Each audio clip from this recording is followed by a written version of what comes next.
Hard lockdown has led to an increase in e-learning. It's being hailed for its success to retain information. The World Economic Forum says learners can retain between 25% and 60% more information. As more businesses are adopting e-learning, technology is driving new trends to transform and optimize learning opportunities. This is an important subject as we look to the future. Michael Gullan is with us, co-founder of G&G Digital and G&G Advocacy. Michael, good afternoon to you and welcome. To my point, this is the future, no doubt, and we just simply better get used to it.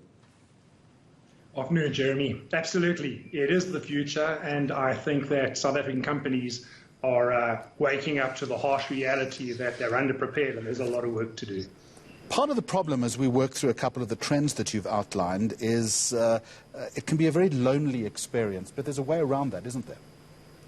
Jeremy, absolutely. I think that the notion that e-learning is simply updating PowerPoint presentations or long-form PDF documents is not an effective way of looking at it. To make it fun and exciting is about how do we harness technology to make the experience fun. So looking at things like microlearning, social learning, personalized learning, and gamification can enhance the experience substantially. Well, let's talk about microlearning, and to that point, it would be very difficult, I imagine, to retain information all the time. But again, there are ways around this, aren't there?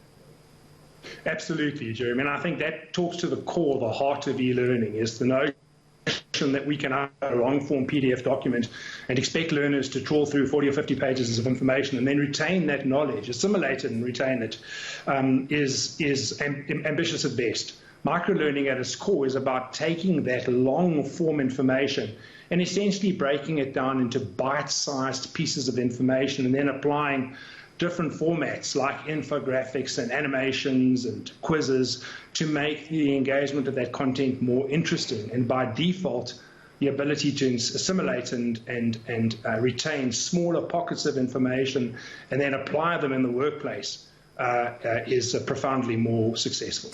Michael, what about flexibility in this process? So some people learn faster than others, don't they? Yes, absolutely, Jeremy. And I think that's been the biggest challenge for the traditional corporate that's looked to migrate to online learning, is the thought that it's simply about mimicking a traditional academy classroom and doing the same thing online. And yet you've got learners that progress at different sort of speeds and understand information at different paces. And if we can personalize that journey and give a learner the ability to move forward and interact with information as many times as they need to before they're comfortable enough to take a test or move on, again, the ability to retain and apply that information increases substantially, and so does the actual engagement with that content.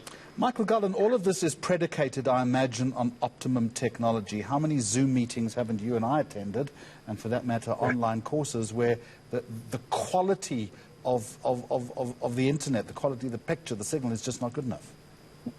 Absolutely, and I think that remains one of our biggest challenges, is the ability to give quality connection to the internet to sort of field workers across the country. That technological challenge is probably the biggest limitation currently in rolling out effective e-learning.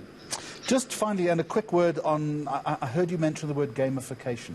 How does that play into this? So gamification is really understanding what motivates human beings to do more. By nature, as a human species, we thrive on encouragement, don't we? So if we receive recognition from our peers, well done, a pat on the back as it were, we're more likely to do more of that. So in e-learning, the gamification concept is about how do we reward learners that engage with our content and acknowledge their successes by way of badges and leaderboards and the bridging of virtual rewards into physical rewards, so they're encouraged to continue their progress with the learning material. I appreciate you joining us today. Michael Gullan, co-founder G&G Digital and G&G Advocacy. Some interesting points there as we embark on this brave new world.